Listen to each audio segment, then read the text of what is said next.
Hi guys, it's Ben from British Fencing, and today in your Armourer Challenge we are going to make a lunging pad. So this requires a few bits and bobs that we're going to go through, and then we're going to put it together. Most important thing is with the lunging pad is this is what you're going to lunge and hit with the foil that you've made, or any foil that you may actually have. And the important thing is, from a safety point of view, is that you only take the foil out when you're going to do the exercise, and you should be hitting the lunging pad unless one of the games that we give you means you don't have to hit the lunging pad. So make sure that you're being very safe, no siblings around and no other pets. Also, when you're making any of these things, try and make sure that whatever you're using, you have mum and dad's permission first, and if you're using scissors or anything like that, make sure that mum and dad are helping and guiding you so you don't accidentally hurt yourself. Okay, so in order to make this lunging pad, first of all, we are going to need an old cushion. So make sure mum and dad are happy for you to use an old cushion. It doesn't have to be too big, but something that's square is usually quite good. Probably about a foot and a half. That's what we're going to need. Along with our cushion, we are going to need an old t-shirt, and we will also need some string, and we're going to need a hanger that looks specifically like this. This hanger has got little clips on the bottom, you can see, and what that does is usually these are for holding pairs of trousers and things like that, so you can clip on the ends and they hang down. So one that's got clips on the end is ideal for this lunging pad. And of course you're going to need some scissors, and you're going to need some tape. Now let's get to it. What you're going to do is you're going to take your lunging pad, or sorry, your cushion that will become your lunging pad, and we're going to take the hanger and we're going to clip on the top left and the top right, like so, making sure it's evenly spread and making sure the clips are nice and sturdy on the cushion. Now the good thing about this with this hanger is it means that you can hang it on the back of a chair or even on the back of a door, so that when it's completely made you can have somewhere for it to hang and you lunge and hit, and this is nice and cushioned, so it will be able to absorb the impact and you're not hitting anything else or damaging anything else.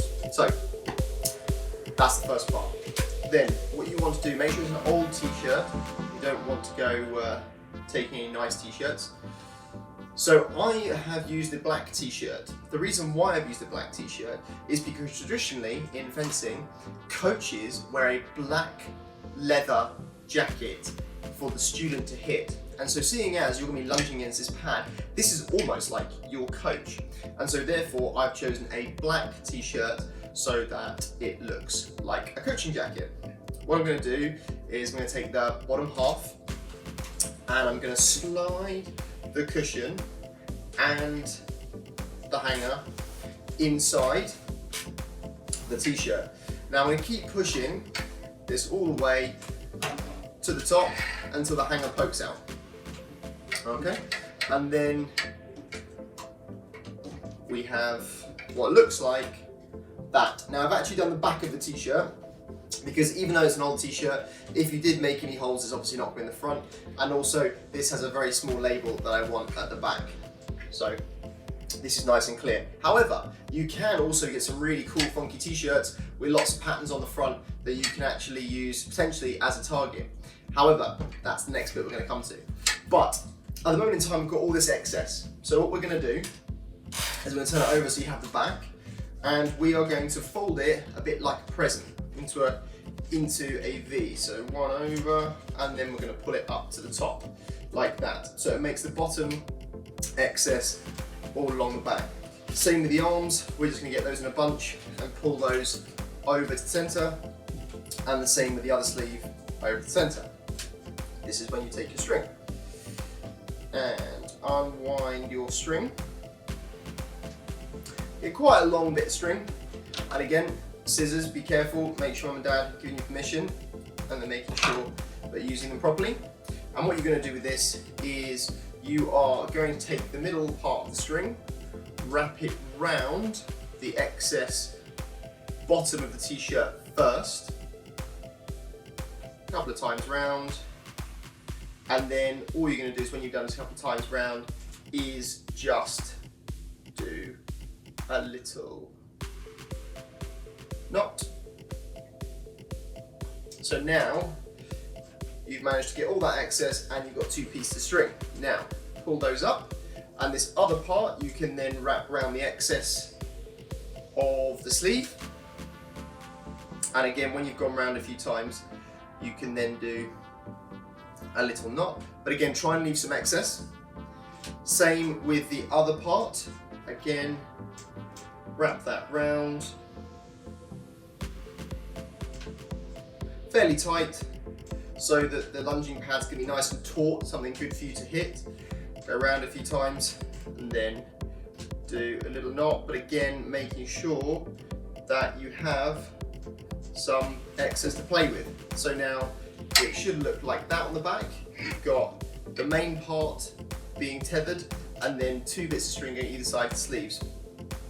You then have your 2 excess parts of your string, and you're just going to tie that and then pull it tight so it all comes together, and finish it off with a bow so that it's nice and easy to undo if mum or dad need their cushion back or you're running low on a t-shirt. Okay, so now you have a very nice lunging pad that's nice and taut and is completely black, and it can be hung on the back of the door to hit. Now you can personalise this with whatever you want. You can use tape to do that.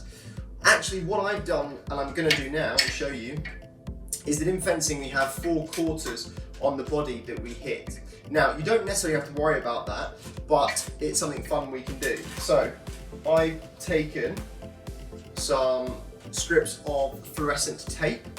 I'm going to run one right down the middle of the body, and make sure it's tape that's easy to peel off. Don't use something that's really adhesive because you don't want to mark the t-shirt. If it's an old t-shirt, it doesn't matter, but if it's something you're going to use again, maybe not tape that's too adhesive. So I have a line that runs right down the middle now, and that's stuck on. I'm then going to take another strip of tape and run it straight across the middle.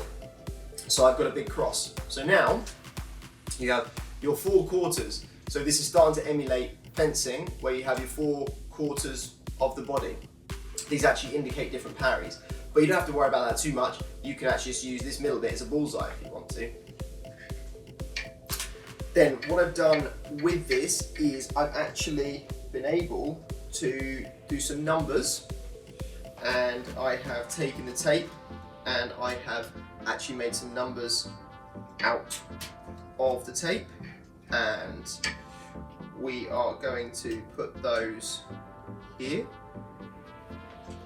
So as you can see, I've put a number 4 there. It's on the left hand side of the lunging pad.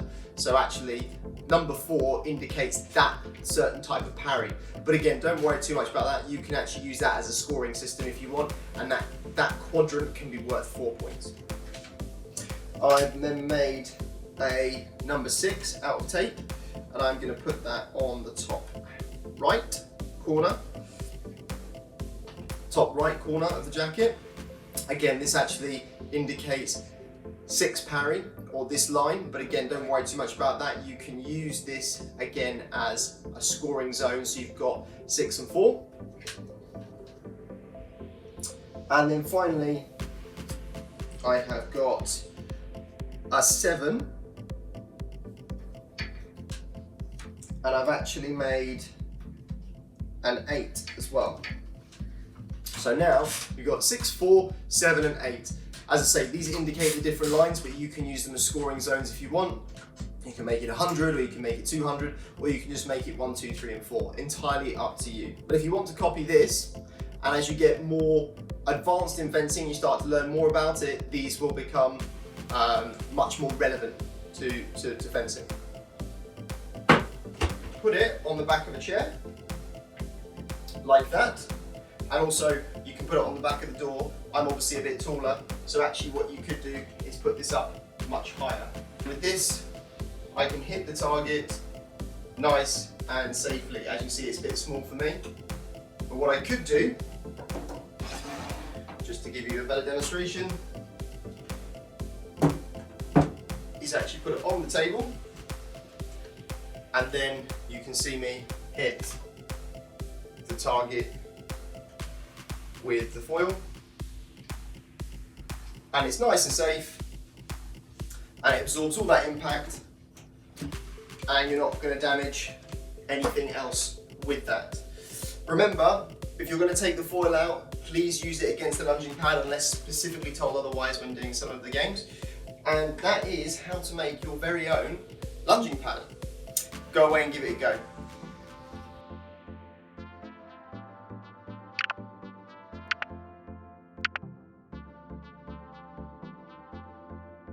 The following contains important information to help you check that these activities are suitable for you, considering your fitness and ability level, and that you have access to an appropriate environment to allow you to undertake them safely. All activities are undertaken at the participant's risk.